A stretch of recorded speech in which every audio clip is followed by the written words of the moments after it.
Hello students, मैं self विकास कुमावत और आज हम देखेंगे संभाव्यता का नेक्स्ट लेक्चर हम पढ़ने जा रहे हैं। तो पिछली क्लास में हमने ज्यामिति संभाव्यता अपन पढ़ रहे थे। आज ज्यामिति संभाव्यता को हम ख़त्म करेंगे। तो ज्यामिति समावयवता ये हम लास्ट क्लास में पढ़ रहे थे, ठीक है। और इसमें हम EZ नामकरण देख रहे थे, EZ नामकरण, क्लियर।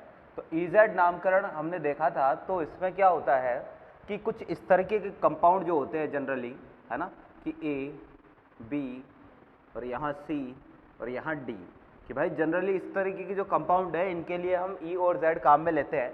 तो जब भी आपको EZ करना होता है तो सबसे पहले क्या करते हैं भाई, प्रायिकता देते हैं। इन दोनों को आपस में प्रायिकता देनी है और इन दोनों को आपस में प्रायिकता देनी है, ठीक है ना।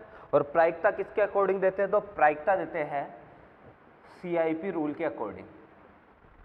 CIP रूल के अकॉर्डिंग आप प्रायिकता देते हैं। और CIP रूल क्या कहता है कि भाई अधिक परमाणु क्रमांक वाले को अधिक प्रायिकता या अधिक वरीयता देनी है। अधिक परमाणु क्रमांक वाले को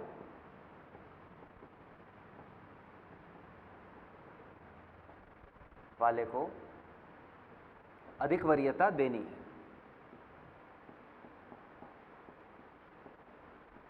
ठीक है।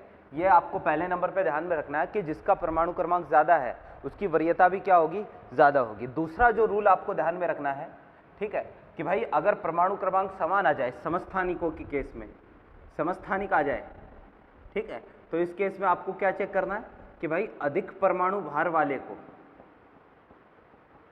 अधिक परमाणु भार वाले को अधिक प्रायिकता देंगे, अधिक प्रायिकता देंगे, ठीक है। तो भाई इस केस में ज्यादा परमाणु भार वाले को ज्यादा प्रायिकता आपको देनी है। तीसरा पॉइंट मैंने आपको बताया था कि यदि पहला परमाणु समान आ जाए, यदि पहला परमाणु समान है, ठीक है, तो इससे अधिक परमाणु क्रमांक वाला, अधिक परमाणु क्रमांक वाला अगला परमाणु चेक करेंगे, परमाणु चेक करेंगे, ठीक है ना। तो ये तीन रूल मैंने कल आपको बता दिए थे कि CIP रूल के अकॉर्डिंग हम वरीयता कैसे चेक करते हैं। तो जब भी CIP रूल के अकॉर्डिंग वरीयता देखेंगे, ये तीन पॉइंट तो कल मैंने बता दिए थे। अब देखना कि भाई अगर अपने पास मान लो ऐसी कोई कंडीशन आ गई, है ना, कि जैसे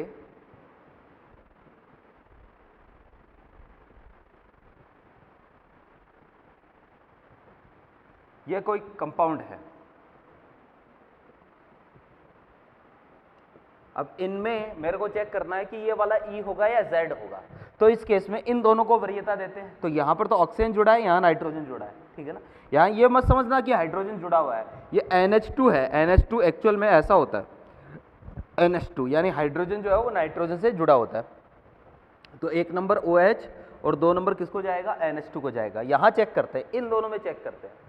तो अब यहाँ डबल बॉन्ड आ गए, यहाँ ट्रिपल बॉन्ड आ गया, तो कैसे चेक करेंगे, ठीक है ना, कि भाई अगर जुड़े हुए समूह में कोई बहुबंध उपस्थित है, डबल बॉन्ड या ट्रिपल बॉन्ड उपस्थित है, तो इस केस में आपको क्या करना है। तो देखना जरा, मैं लिखूंगा यदि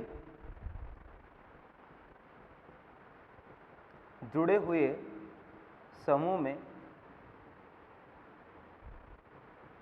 कोई बहुबंध उपस्थित है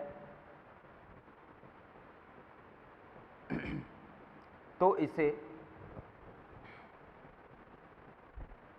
निम्न अनुसार या निम्नानुसार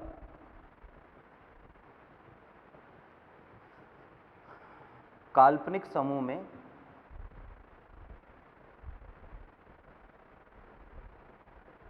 बदल लेते हैं।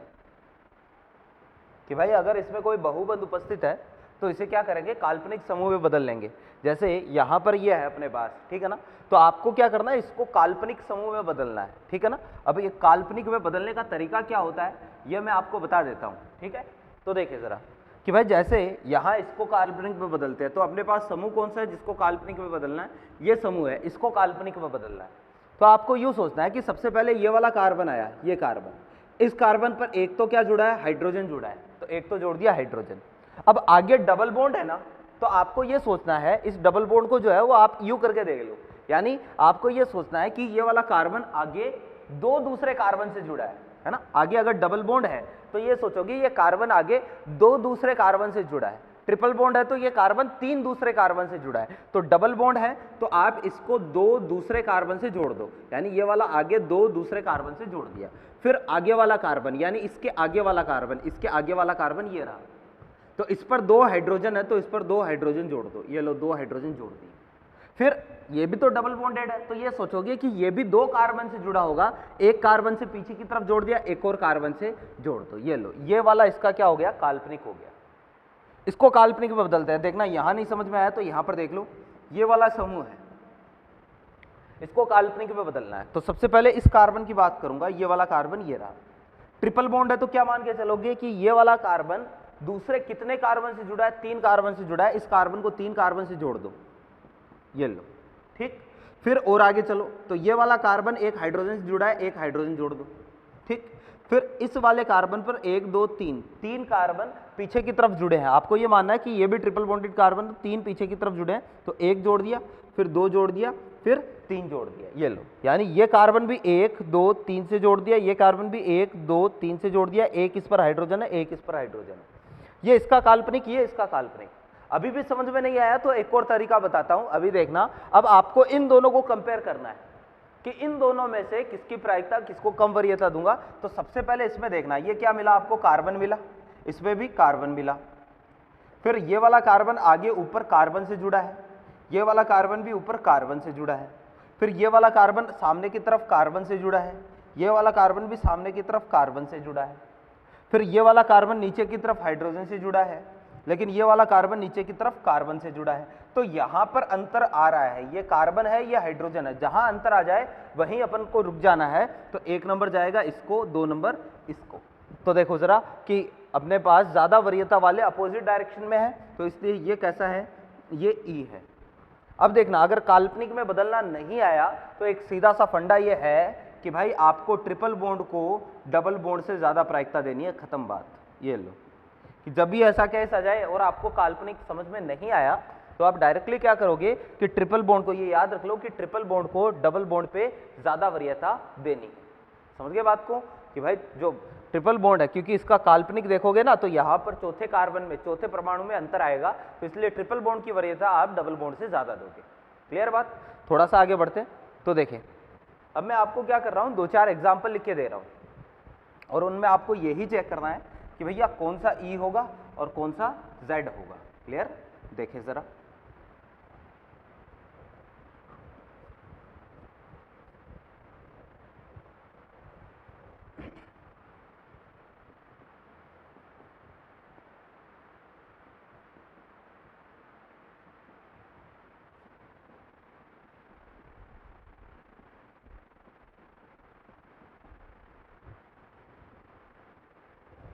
चेक करें, देखें।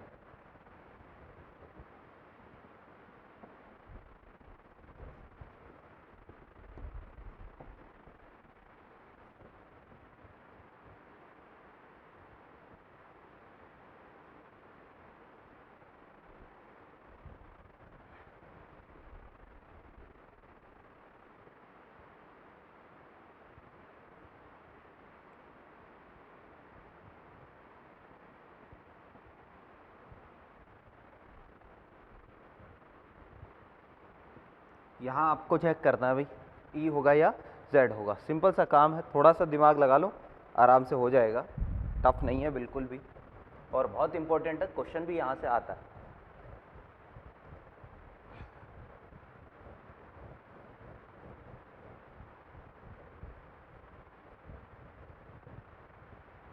देखें, सबसे पहले इसको देखते हैं कि ये ई होगा या जेड होगा। तो इसमें देखना, इन दोनों में पहले कौन आया, CH2 CH2, ये तो समान आ गया, यानी पहले आया कार्बन और इसमें भी पहले कार्बन। क्लियर। फिर इसमें डबल बॉन्डेड कार्बन है, इसमें केवल कार्बन है। ठीक है। अब डबल बॉन्डेड कार्बन है तो इसके आगे भी कौन आ रहा है, इसके आगे भी कार्बन आ रहा है, जबकि इस पर कौन जुड़ा है, हाइड्रोजन। तो यहाँ हाइड्रोजन जुड़ा है और इसमें आगे कार्बन आ रहा है, तो ज्यादा वरीयता किसकी जाएगी, ऊपर वाले की जाएगी। तो यहाँ इसको 1 नंबर दूंगा और इसको 2 नंबर दूंगा। ठीक है।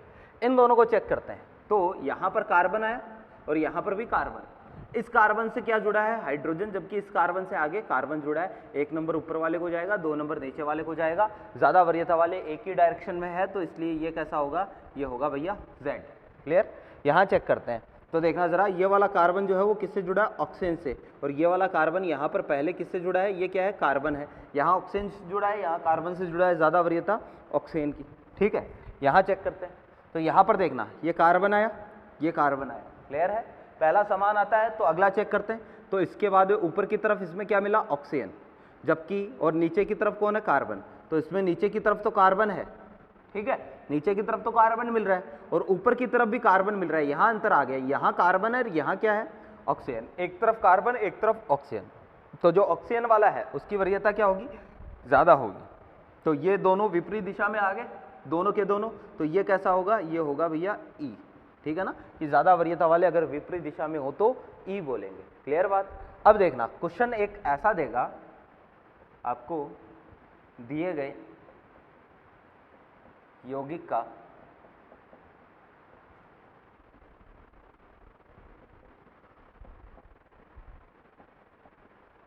IUPAC नाम लिखिए।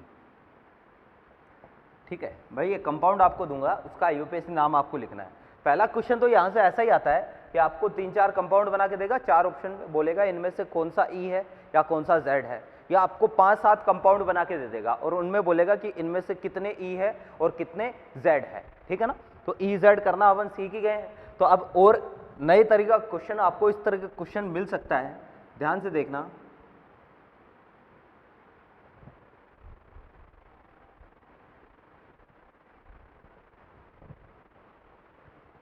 जैसे ये क्वेश्चन दे दिया, अब इसका आपको क्या करना है भैया? IUPAC नाम लिखना है। तो IUPAC नाम लिखने के लिए सबसे पहले क्या करते हैं भाई? मुख्य कार्बन श्रृंखला का चयन करते हैं।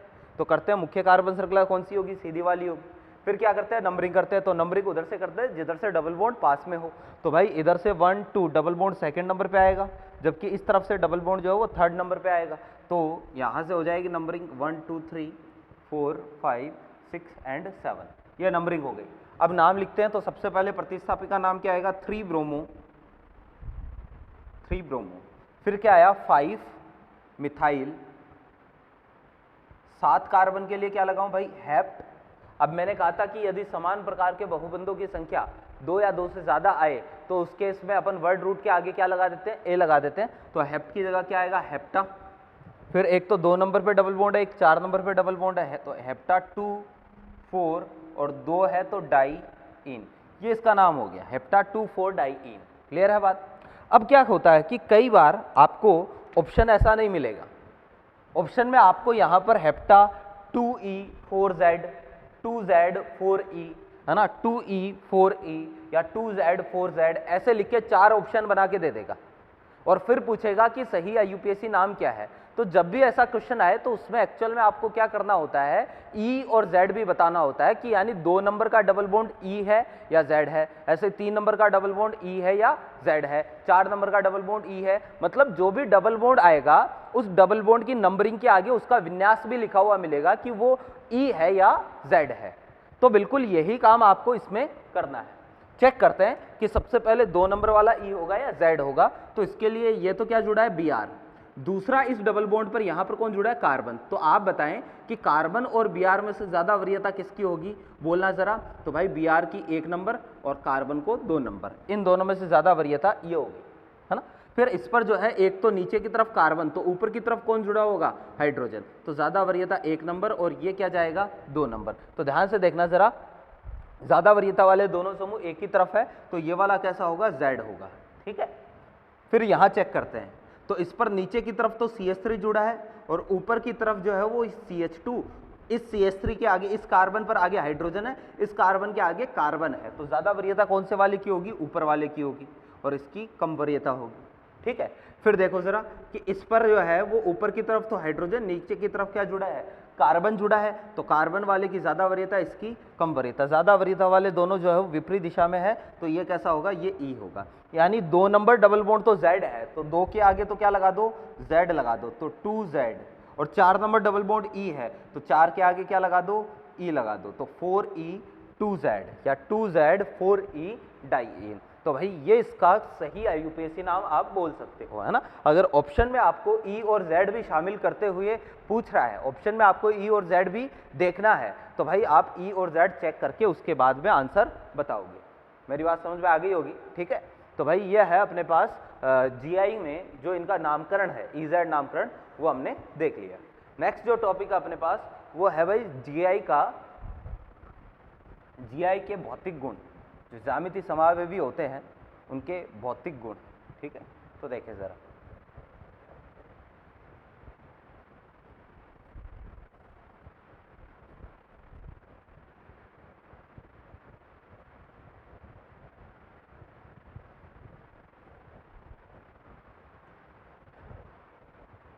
तो नेक्स्ट टॉपिक है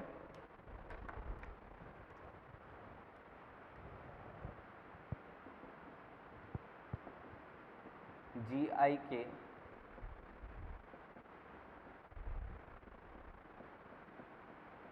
भौतिक गुण, ठीक है, यानी ज्यामिति समावयव के भौतिक गुण। भौतिक गुण क्या होते हैं भाई? गलनांक हो गया, क्वथनांक हो गया, ठीक है ना। इसके अलावा जो है वो अपन बात करें तो इनकी विलयता हो गई, ठीक है। तो ये सारे के सारे क्या होते हैं भाई? अपने पास भौतिक गुण होते हैं, ठीक है ना। अब भौतिक गुण पढ़ने से पहले एक छोटी सी चीज हम पढ़ेंगे जिसको बोलते हैं भाई द्विध्रुव आघूर्ण, ठीक है। और इसको म्यू से प्रदर्शित करते हैं, द्विध्रुव आघूर्ण, म्यू, ठीक है। भाई देखो ये द्विध्रुव आघूर्ण क्या होता है? अपने पास कोई दो आवेश है ना, जैसे एक तो प्लस q है और एक आवेश है माइनस q, ठीक है। एक तो प्लस q है, एक क्या है? Minus q। कोई दो आवेश है, दोनों आवेश एक दूसरे से कुछ डिस्टेंस पर रखे हैं, दोनों आवेश एक दूसरे से r दूरी पर रखे हैं, ठीक है ना। प्लस q माइनस q, और दोनों आवेश एक दूसरे से r दूरी पर रखे हैं, ठीक है। तो इस केस में हम क्या करेंगे कि आपको क्या करना है, सिंपल सा काम है, म्यू बराबर होता है इस आवेश का परिमाण, क्यू का जो परिमाण है वो लेना है, यानी प्लस माइनस नहीं देखना है, क्यू का परिमाण लेना है, ठीक है, इनटू ये जो दूरी है r। इस प्रोडक्ट को ही अपन क्या बोलेंगे? द्विध्रुव आघूर्ण बोलेंगे, यानी आवेश का परिमाण इंटू दूरी, ये जो गुणनफल होता है इसी को क्या बोलते हैं? द्विध्रुव आघूर्ण बोलते हैं। और द्विध्रुव आघूर्ण जो है वो एक सदिश राशि होती है। क्या होती है भाई? सदिश राशि होती है, ठीक है। और इसकी सदिश क्या होते हैं भाई? जिनको व्यक्त करने के लिए परिमाण के साथ साथ हमें दिशा की भी आवश्यकता पड़ती है, उनको सदिश बोलते हैं। एक होती है अदिश राशि, एक होती है प्रदिश राशि। तो सदिश, अदिश और प्रदिश, इन तीनों के बारे में आप फिजिक्स में पढ़ चुके होंगे। तो बेसिकली ये सदिश राशि है, क्योंकि इसको व्यक्त करने के लिए इसका परिमाण तो चाहिए ही चाहिए, साथ में दिशा भी चाहिए। तो इसकी दिशा आपको ध्यान में रखनी है। दिशा होती है भाई इसकी पॉजिटिव से नेगेटिव की तरफ, नेगेटिव की ओर, ये इसकी दिशा होती है। ये पॉजिटिव है, ये नेगेटिव है, तो इसकी दिशा इधर होगी। और द्विध्रुव आघूर्ण को दर्शाने के लिए एक विशेष एरो काम में लेते हैं। ये एरो जो है वो कुछ ऐसा दिखता है, ठीक है ना, कि पीछे की तरफ आपको ऐसे क्रॉस बना देना है एरो पर। तो ये द्विध्रुव आघूर्ण की दिशा को व्यक्त करता है, पॉजिटिव से नेगेटिव की तरफ। क्लियर है बात? तो भाई ये है द्विध्रुव आघूर्ण। क्या काम में आता है इसकी बात करेंगे। अभी देखना जरा, एक अपने पास होता है भाई विद्युत ऋणता, विद्युत ऋणता, है ना, इलेक्ट्रोनेगेटिविटी।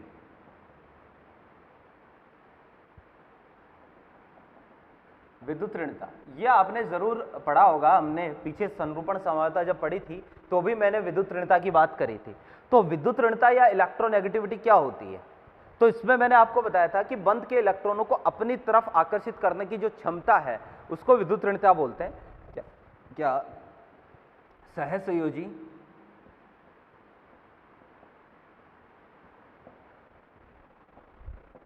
बंद के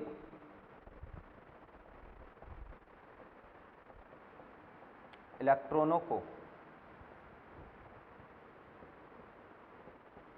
अपनी ओर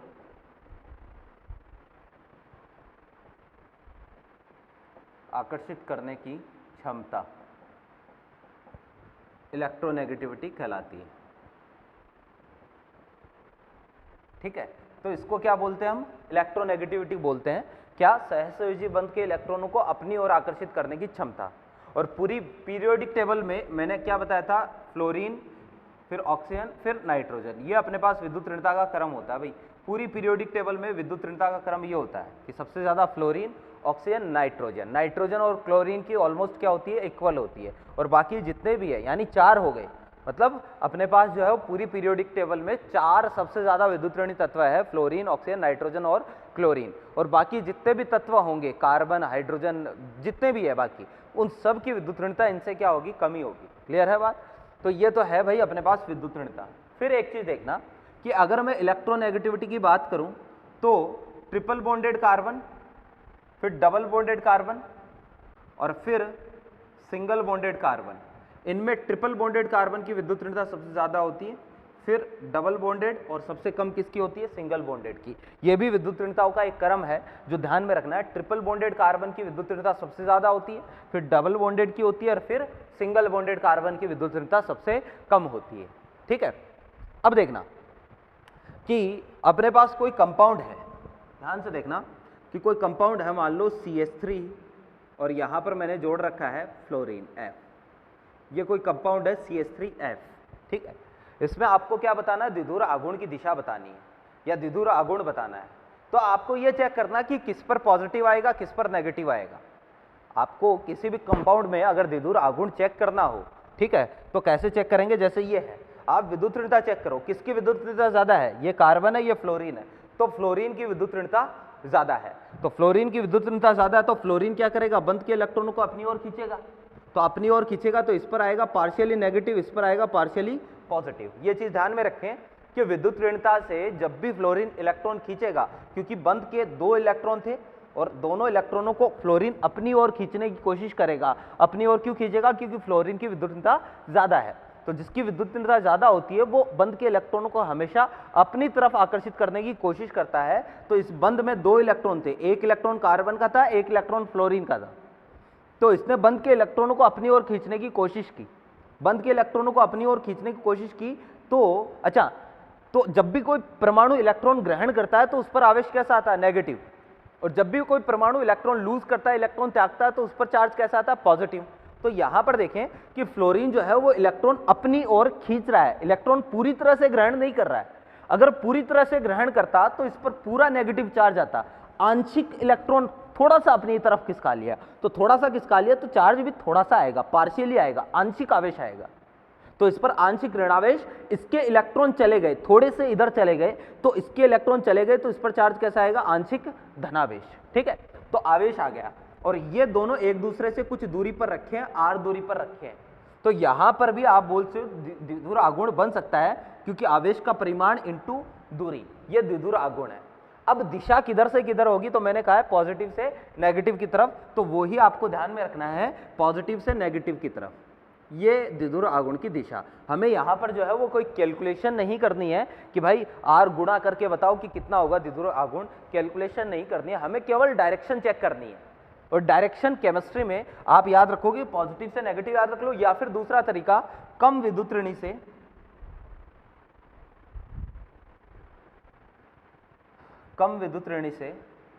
ज्यादा विद्युत ऋणी की तरफ।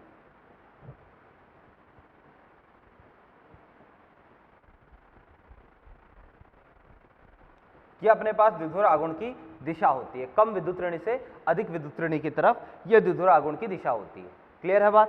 यानी कम विद्युत ऋणी, जो भी कम विद्युत ऋणी है उससे ज्यादा विद्युत ऋणी की तरफ, हमें केवल दिशा ध्यान में रखनी है। ठीक है, अब देखना जरा कि भाई जिसका द्विध्रुव आघूर्ण 0 होता है, कुछ कंपाउंड अभी देखेंगे जिनका द्विध्रुव आघूर्ण क्या होगा, 0 होगा। तो जिनका द्विध्रुव आघूर्ण 0 होता है वो तो होते हैं अध्रुवीय। कैसे होते हैं? अध्रुवीय यौगिक होते हैं।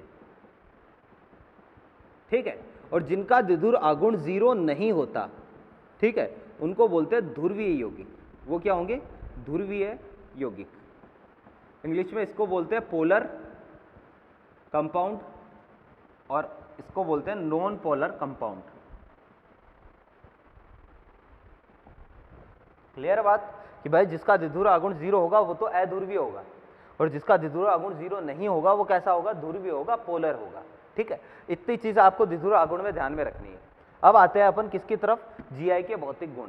तो एक चीज देखना, चलो द्विध्रुव आघूर्ण में एक एग्जांपल अपन देख ही लेते हैं, इसको तो मैं मिटा देता हूं। इलेक्ट्रोनेगेटिविटी में ये चीज ध्यान में रखना भाई, ट्रिपल बॉन्डेड फिर डबल बॉन्डेड की विद्युत ऋणता ज्यादा होती है और सबसे कम किसकी होती है?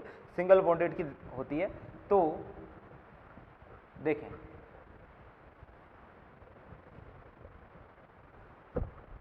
भाई मेरे पास एक एग्जांपल है,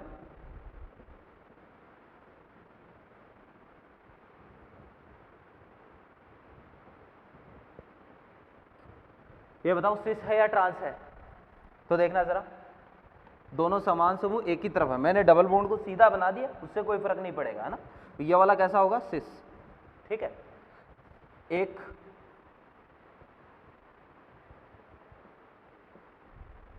भाई इसमें दोनों हाइड्रोजन अपोजिट डायरेक्शन में है, तो ये कैसा होगा? ट्रांस। आपको इनमें द्विध्रुव आघूर्ण चेक करना है, किसका द्विध्रुव आघूर्ण कम है और किसका द्विध्रुव आघूर्ण ज्यादा है। चेक करने का तरीका क्या? विद्युत ऋणता। भाई आपको केवल दिशा चेक करनी है, ध्यान से देखना जरा कि भाई ये डबल बॉन्डेड कार्बन है, ये सिंगल बॉन्डेड कार्बन है, तो डबल बॉन्डेड और सिंगल बॉन्ड में से किसकी विद्युत ऋणता ज्यादा होती है? डबल बॉन्डेड की तरफ। तो दिशा किधर से किधर होगी? कम विद्युत ऋण से अधिक विद्युत ऋण, यानी इस कार्बन से इस कार्बन की तरफ। इसको दर्शाएंगे कैसे? इसको ऐसे दर्शाएंगे, ये म्यू, यानी इधर द्विध्रुव आघूर्ण की दिशा बीच वाले कार्बन की तरफ, ठीक है। ये ज्यादा विद्युत ऋणी, ये ज्यादा विद्युत ऋणी, ये कम विद्युत ऋणी, तो इसको ऐसे दर्शाएंगे, ये म्यू। अगर ये वाला म्यू है तो ये भी म्यू ही होगा। क्यों? क्योंकि कार्बन कार्बन, ये दोनों कार्बन समान है, ये दोनों कार्बन समान है, तो द्विध्रुव आघूर्ण भी समान ही आना चाहिए। अब देखना जरा कि ये एक वेक्टर राशि है, एक सदिश राशि है, और सदिशों को जोड़ने घटाने का रूल आपको पता है कि भाई दो सदिश है, ठीक है, ये दो सदिश है, एक दूसरे से कुछ एंगल पर है ना। सदिशों को जोड़ने घटाने का पूंछ नियम है, ठीक है ना, वो त्रिभुज का नियम है या चतुर्भुज का नियम है, वो पूंछ से पूंछ मिलाओ, वो सारे आप पढ़ चुके हो, है ना। तो बिल्कुल वैसा ही है, तो दो सदिश है ऐसे। अब आपको क्या करना है भाई, इनका परिणामी किधर आएगा, दोनों का रिजल्टेंट किधर आएगा? तो भाई जब दोनों को मिलाएंगे तो दोनों का रिजल्टेंट किधर आएगा? बीच में आएगा। तो इन दोनों का जो रिजल्टेंट है, जिसको मैं क्या बोलूंगा? Mu net. म्यू नेट किस दिशा में आएगा? म्यू नेट इस, बस इतना ही करना आपको कि भाई सदिशों का परिणाम, बस सदिश अगर समझ में, सदिश अगर आपको आता है ना, द्विध्रुव आघूर्ण आप आराम से सीख जाओगे, ठीक है ना। तो देखना कि भाई एक सदिश ऐसे, एक सदिश ऐसे, तो दोनों का परिणामी किधर आएगा? ऐसे बीच में आएगा। क्लियर है? मेरे को सोच समझ के बताओ, क्या म्यू नेट कभी जीरो हो सकता है?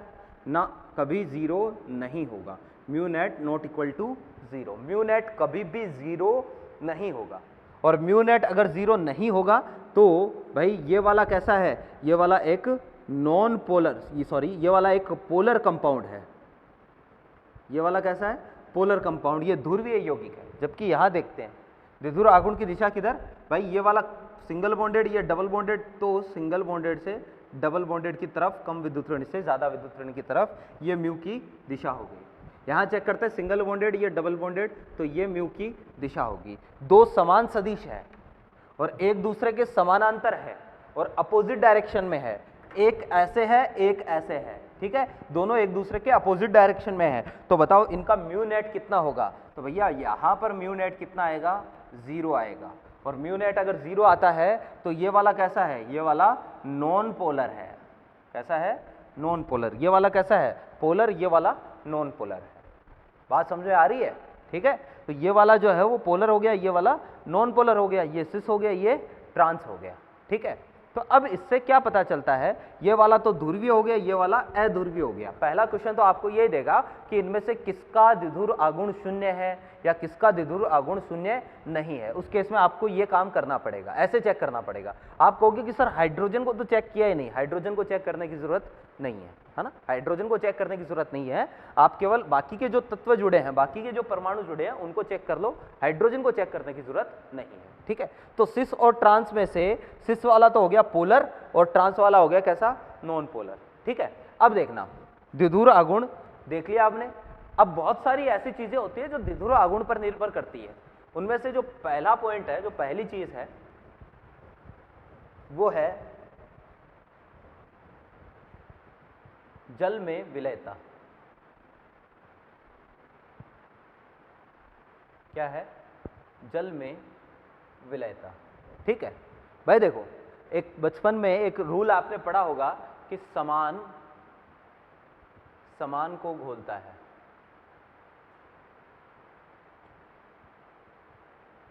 घोलता है, लाइक डिसॉल्व लाइक। इसका मतलब क्या होता है कि भाई पोलर जो है वो पोलर में घुलता है, नॉन पोलर नॉन पोलर में घुलता है। कि ध्रुवीय यौगिक ध्रुवीय यौगिक ध्रुवीय विलायकों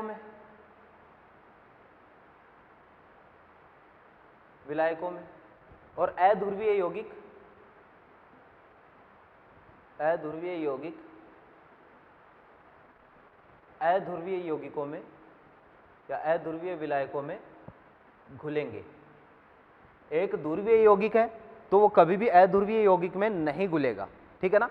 जैसे भाई पानी और तेल को अपन मिक्स नहीं कर सकते, क्योंकि पानी जो है वो ध्रुवीय होता है, पोलर होता है, उसका द्विध्रुव आघूर्ण अशून्य होता है, ठीक है। और तेल जो है वो एक तरीके से नॉन पोलर है, तो पोलर और नॉन पोलर को मिक्स नहीं किया जा सकता। आप पोलर को पोलर में ही डिसॉल्व कर सकते हो, ध्रुवीय को ध्रुवीय में घोल सकते हो, नॉन पोलर को और अध्रुवीय को अध्रुवीय में घोल सकते हो। तो यहाँ मैं जल में विलयता की बात कर रहा हूँ, तो H2O खुद जो है वो कैसा होता है, एक पोलर होता है, एक पोलर सॉल्वेंट होता है, ठीक है ना, एक ध्रुवीय विलायक होता है H2O। तो अब आपको पूछ ले इनमें से H2O में विलयता किसकी ज्यादा होगी, तो किसकी ज्यादा होगी, सिस की ज्यादा होगी, क्योंकि द्विध्रुव आघूर्ण सिस का ट्रांस से क्या है, ज्यादा है, और ट्रांस का तो 0 है। तो मैं यहां पर क्या बोलूंगा कि भाई विलयता सिस की किससे ज्यादा होगी, ट्रांस से ज्यादा होगी, ठीक है, ट्रांस से ज्यादा होगी। यानी एक तो सिस को आप पानी में घोलने की कोशिश करो, एक ट्रांस को पानी में घोलने की कोशिश करो, कौन सा जल्दी घुलेगा, सिस वाला जो है वो पानी में जल्दी डिसॉल्व होगा, सिस की विलयता ज्यादा होगी। तो ये द्विध्रुव आघूर्ण पर ही बेस्ड है, ठीक है। एक और चीज है जो द्विध्रुव आघूर्ण पर ही निर्भर करती है और उसको हम बोलते हैं बॉइलिंग पॉइंट, ठीक है। देखना जरा,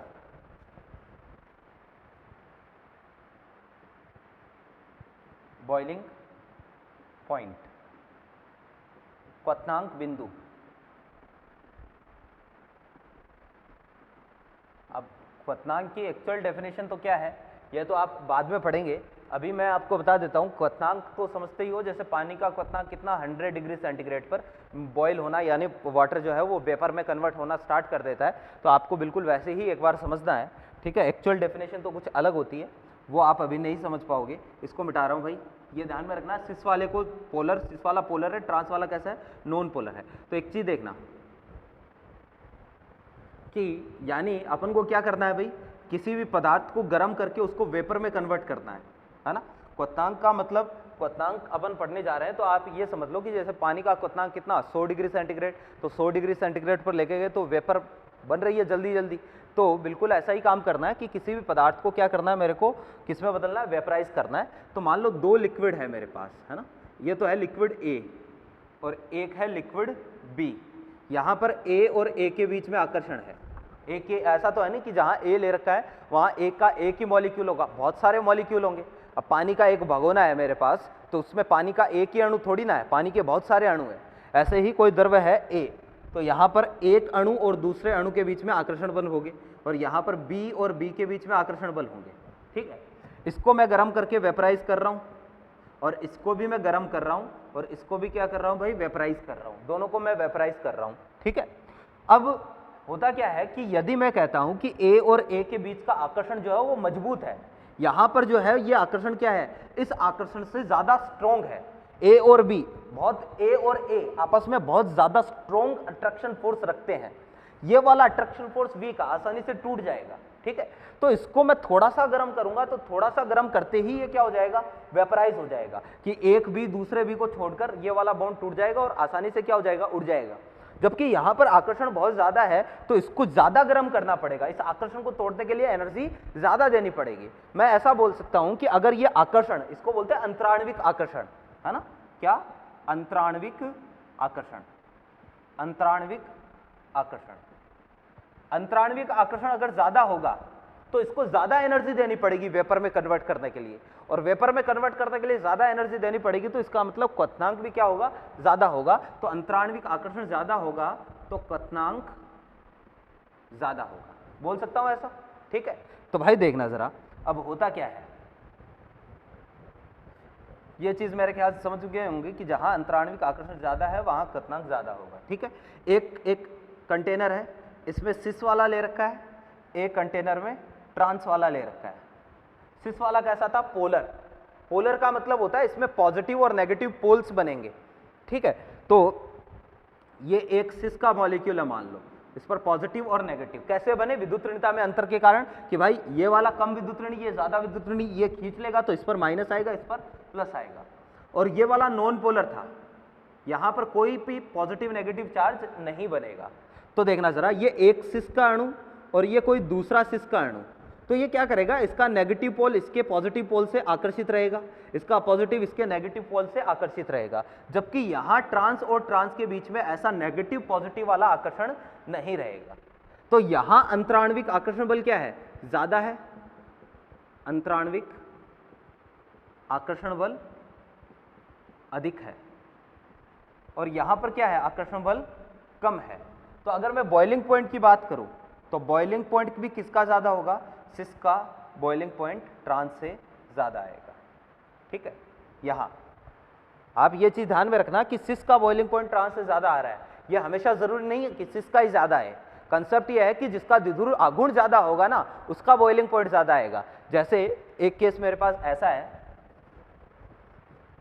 कंसेप्ट ध्यान में रखना कि जिसका द्विध्रुव आघूर्ण ज्यादा होगा उसका बॉइलिंग पॉइंट ज्यादा होगा। एक केस मेरे पास ऐसा है,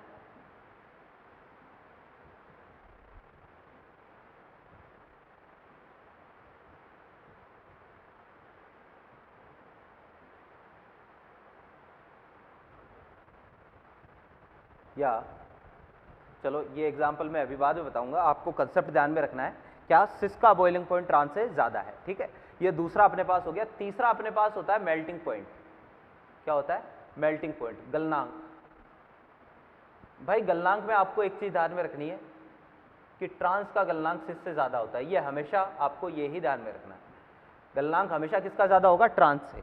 यहां द्विध्रुव आघूर्ण से नहीं होता है, गलनांक वाला द्विध्रुव आघूर्ण पर बेस्ड नहीं होता है, गलनांक वाला एक दूसरे फैक्टर पर बेस्ड होता है जिसको बोलते हैं अणुओं की संकुलन क्षमता, संकुलन दक्षता। तो ये अभी हम नहीं पढ़ेंगे, आपको केवल एक बार पॉइंट ध्यान में रखना है, गलनांक किसका ज्यादा होगा? भाई गलनांक ज्यादा होगा ट्रांस का। ठीक है, चौथी चीज स्थायित्व, स्टेबिलिटी। ठीक है भाई, प्रतिकर्षण जिस मॉलिक्यूल में जितना ज्यादा होता है ना, जिस मॉलिक्यूल में जितना ज्यादा प्रतिकर्षण होता है वो उतना ही कम स्थायी होता है। अब एक चीज देखें कि जैसे CH3 और ये CH3H और ये H, एक तो ये केस है, एक ये केस है, ये ट्रांस है, ये सिस है। ट्रांस वाले में समान समूह एक ही तरफ होते हैं, CH3 और CH3, ये दोनों एक ही तरफ है, इनके बीच में दूरी क्या है? कम है। और सॉरी, सिस वाले में दूरी कम है और ट्रांस वाले में इनके बीच में दूरी क्या है? ज्यादा है। ठीक है, दूरी कम है तो इनके बीच में वांडरवाल आकर्षण या स्टेरिक स्ट्रेन, त्रिविम तनाव, जो मैंने आपको लास्ट संरूपण समावता में बताया था, वो लगेगा। यहां त्रिविम तनाव अधिक है, यहां त्रिविम तनाव कम है। तनाव कम है तो स्थायित्व ज्यादा है। तो स्टेबिलिटी की बात करें तो स्टेबिलिटी भी हमेशा ट्रांस की ज्यादा होती है सिस से।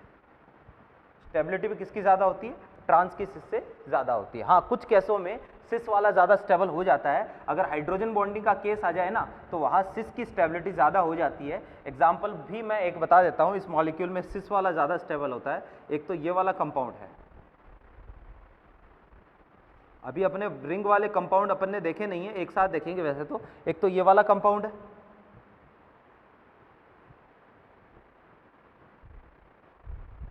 एक ये वाला कंपाउंड है। यहाँ OH और OH अपोजिट डायरेक्शन में, ये वाला ट्रांस है। यहाँ OH और OH एक ही डायरेक्शन में, ये सिस है। यहाँ हाइड्रोजन के पास देखो ऑक्सीजन है, याद करो हाइड्रोजन के पास फोन होता है तो क्या हो जाती है? Hydrogen bonding. और हाइड्रोजन बॉन्डिंग हो गई, बॉन्डिंग का मतलब होता है आकर्षण, तो आकर्षण इसमें ज्यादा है तो यहाँ स्टेबिलिटी किसकी ज्यादा होगी? यहाँ स्टेबिलिटी होगी सिस की ज्यादा होगी ट्रांस से। इसमें सिस वाला ज्यादा स्टेबल होगा और बाकी जो है वो मैक्सिमम केस में कौन ज्यादा स्टेबल होता है? ट्रांस। और मेल्टिंग पॉइंट भी किसका ज्यादा होता है? ट्रांस का ज्यादा होता है। ठीक है, तो ये अपने पास कुछ क्या थे भाई? भौतिक गुण थे। ज्यामितीय समावता जो है वो ऑलमोस्ट कंप्लीट है, बाकी इसको कल कंप्लीट करेंगे। मैं आज आपको कुछ क्वेश्चन टिक करवाने जा रहा हूँ संरूपण समावता और ज्यामितीय समावता के, ये आपको नेक्स्ट क्लास में मतलब करके लाने हैं और बाकी अपन एक दिन इनको सॉल्व करेंगे। सबसे पहले स्टेज फर्स्ट में क्वेश्चन नंबर 19 से लेकर 28 तक कर दें, 19 से 28। फिर इसके बाद में क्वेश्चन नंबर 30, 31, 33, 34, 35, 36, 37, 38, 38 के बाद में स्टेज सेकंड पे आ जाओ। स्टेज सेकंड में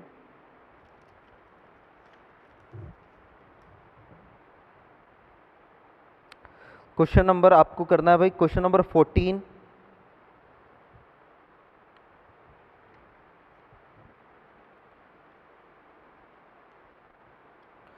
क्वेश्चन नंबर 19, ठीक है। फिर इसके बाद में question number 23, 24,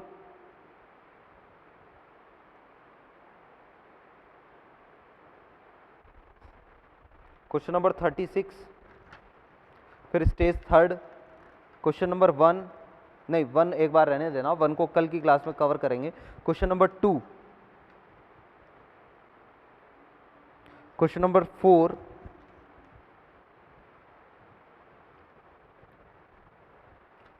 question number 12, 13, 16, question number 16 के बाद में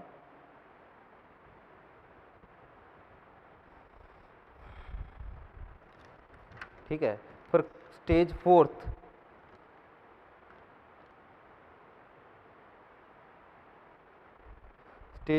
में आपको क्वेश्चन नंबर 10 करना है, क्वेश्चन नंबर 14, 16, ठीक है। ये सारे क्वेश्चन आपको करने हैं, ठीक है ना। तो जीआई कल अपन कंप्लीट कर लेंगे और कल की क्लास में ही हम ऑप्टिकल आइसोमेरिज्म यानी ओआई स्टार्ट करेंगे, ठीक है। इसमें कोई डाउट हो तो बिल्कुल आप व्हाट्सएप करें, ठीक है ना। तो यहाँ से हम नेक्स्ट क्लास में इसको कंटिन्यू करते हैं। Thank you.